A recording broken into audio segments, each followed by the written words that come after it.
have a question. And I've been thinking about this today as I've been trying to nap. But growing up, there were certain atmosphere rules, unspoken rules, just rules that I didn't realize were rules until like now, literally now, for napping. And I haven't told my husband this one yet. And he's going to just nod and go, of course, this is why you're you. But were there certain nap rules?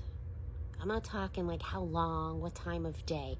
And I'm not talking infancy. I'm talking, we'll go like 5 and up. And I was the kindergartner who still napped. Like I was that age. I didn't necessarily nap when I was in kindergarten. I laid down on my towel, not the point.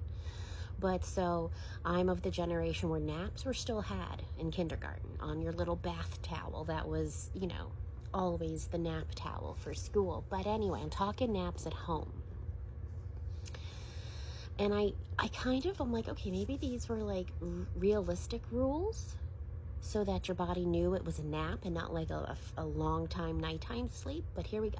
1, you never napped with a blanket. Oh, let me preface this by saying, of course, exceptions were made if you were sick.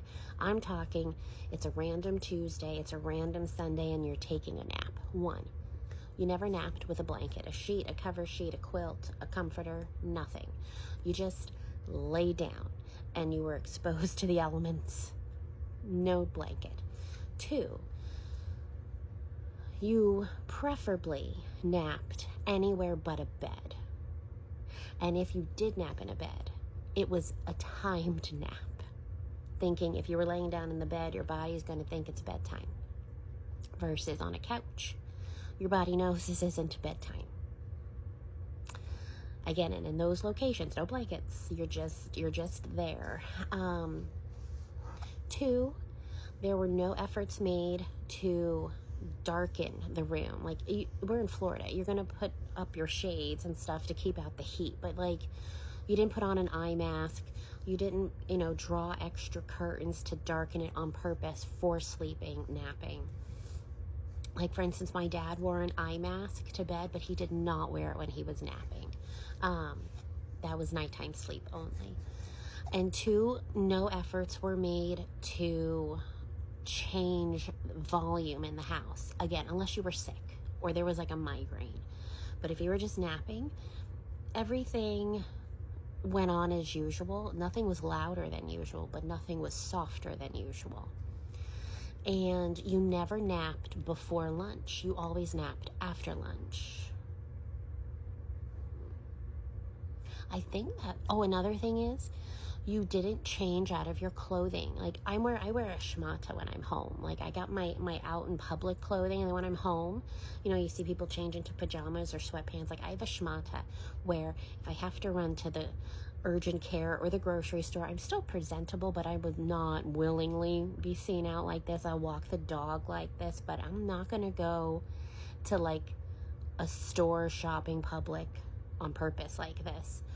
But you didn't get into pajamas for a nap. You slept in your everyday clothing or your shmata, and if you were wearing socks, you didn't take them off, because we are you don't sleep in socks family, and that might be a specific thing.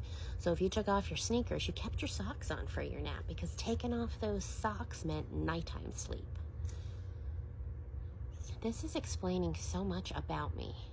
I grew up in a very rural house without it being explicitly told they were rules. The realizations you get as you're recovering from illness. Did anybody else have nap rules? Oh,